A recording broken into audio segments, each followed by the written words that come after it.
Everyone, Amit Yadav here and जो आज video लेके आया हुआ हूं इसमें हम लोग डिस्कशन करने वाले हैं potential energy of the system of charges. ठीक है, तो हम लोग सबसे पहले जानेंगे 2 चार्जेस के लिए, फिर 3 चार्जेस के लिए, फिर 4 चार्जेस से बने हुए सिस्टम की पोटेंशियल एनर्जी। ओके, तो एक शॉर्ट वीडियो होगा। ये शॉर्ट वीडियो बिलोंग कर रहा है आपके सेकंड चैप्टर से अकॉर्डिंग टू एनसीईआरटी, और आपका जो सेकंड चैप्टर था वो था इलेक्ट्रिक पोटेंशियल एंड कैपेसिटेंस। तो उसी जो वीडियो का सीरीज जो मेरे प्लेलिस्ट में वीडियोज हैं उसी के आगे इसको बढ़ाते हुए, चैप्टर को आगे की तरफ बढ़ाते हुए वीडियो लेके आया हुआ हूं। ठीक है, तो इसमें हम लोग डिस्कशन करने वाले हैं potential energy of the system of the charges. Without wasting any time start करते हैं। ठीक है, ओके। अच्छा चलिए, आपने सिस्टम ऑफ चार्जेस के लिए जो पोटेंशियल एनर्जी पढ़ा होगा ना, 2 सिस्टम ऑफ चार्जेस के लिए, वो क्या पढ़ा था? U is equal to 1/4 pi epsilon nought Q1 Q2 upon R12। ये आपकी एनसीईआरटी की बुक में गिवन है। ये किसके लिए गिवन है? 2 सिस्टम ऑफ चार्जेस के लिए ऑलरेडी आपका गिवन है। ओके, लेकिन बच्चे को फील नहीं आता है, उसको ये फील नहीं आता है कि ये Q1 रहता है, ये डिस्टेंस R12 पे Q2 रहता है, और कैसे इसके बिटवीन में जो पोटेंशियल एनर्जी है वो 1/4 pi epsilon nought Q1 Q2 upon R² आया, R12 आया। ओके, तो ये बात उसको समझ में नहीं आती है, तो आपको फील लेना है कैसे हुआ ये। तो चलिए इसी के बारे में डिस्कशन करते हैं। तो सबसे पहले हम कोई एक चार्ज रखते हैं, और कोई एक चार्ज मीन्स हमने ये प्लस का Q1 चार्ज रख दिया। तो बच्चों एक बात बताओ, इस चार्ज को रखने में क्या हमें फोर्स अप्लाई करना पड़ेगा? कोई फोर्स लगाएंगे? नहीं लगाएंगे ना, तो इसको सीधा सीधा हम जाके पुट कर देंगे। अब हमें इस सिस्टम को बनाने के लिए एक दूसरा चार्ज लाना पड़ेगा, Q2 पॉजिटिव।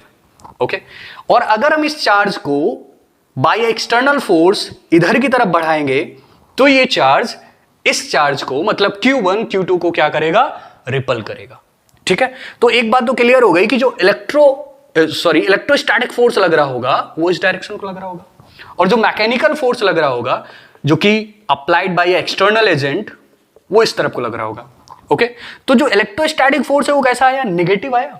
तो मैं आपको बता रहा हूं, आपको इसको पकड़ना है और धीमे धीरे पकड़ के लाना है इसकी तरफ, और ये इसको क्या करेगा? अपोज करेगा। अपोज करने की वजह से इलेक्ट्रोस्टैटिक फोर्स बाहर की तरफ लगाएगा, लेकिन एक्सटर्नल एजेंट या मैं हूं या कुछ और वो इसको पकड़ के ला रहा है, वो मैकेनिकल फोर्स इधर लगाएगा। अब आपको एक चीज और पता है कि जो इलेक्ट्रोस्टैटिक फोर्स होता है ये कंजर्वेटिव होता है, और जितने भी कंजर्वेटिव फोर्स होते हैं अगर उसमें वर्क डन नेगेटिव आता है तो उस सिचुएशन में उसका पोटेंशियल एनर्जी राइज करता है, तो उसके वर्क डन के बराबर ही इसका पोटेंशियल एनर्जी हो जाएगा। ठीक है, तो अगर हम कोई दूसरा चार्ज लेके आ रहे हैं तो उसके लिए जो उसका पोटेंशियल एनर्जी में चेंज आएगा डेल्टा U, वो क्या निकल के आएगा? 1/4 पाई एप्सिलॉन नॉट मतलब ये प्रूव कर रहे हैं कि सिस्टम कहां पर है? फ्री स्पेस में या फिर एयर में। Q1 Q2 R12। तो शायद ये बात आपको समझ में आई हो, और ये पोटेंशियल एनर्जी तभी राइज हुआ जब हम कोई दूसरा चार्ज लेके आए। ठीक है, तो अब हम लोग 2 चार्जेस को ना लेके 3 चार्जेस के बारे में बात करते हैं कि अगर 3 चार्ज होंगे तो उस दौरान किस तरह का पोटेंशियल एनर्जी फील करेगा चार्ज। ओके, अब देखो ध्यान से, ये हमने Q1 चार्ज ले लिया, स्टेबल कर दिया यहां पर, और दूसरा Q2 लिया, और तीसरा Q3 लिया। तो सिंपल सी बात है कि जब हम Q1 ले रहे होंगे, ये भी पॉजिटिव है, ये भी पॉजिटिव है, ये भी पॉजिटिव है, तो ये इस पर अप्लाई कर रहा होगा फोर्स बाय एक्सटर्नल एजेंट। ठीक है, बट ये रिपल्स भी फील कर रहा होगा, तो दो चार्जेस के लिए एक सिस्टम बना। तो इसके लिए आपका क्या बनेगा? U is equal to K Q1 Q2 upon R12 ले लेते हैं। ठीक है, R12 डिस्टेंस क्या ले ली? R12।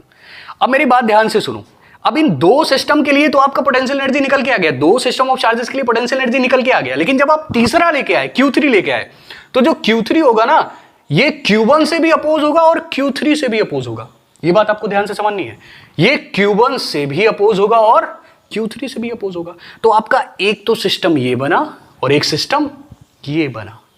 ओके, इसी में ऐड कर देते हैं K Q1 Q3 upon R13 plus K Q2 Q3 upon R23।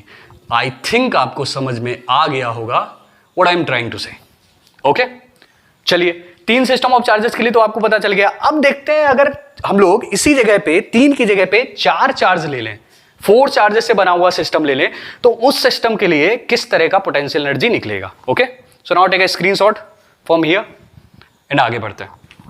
तो इस बार 3 की जगह कितने लाइन लेने हैं आपको? 4 लेने हैं। ओके, सो नाउ 4 चार्जेस से मिलके Q1 एंड Q2।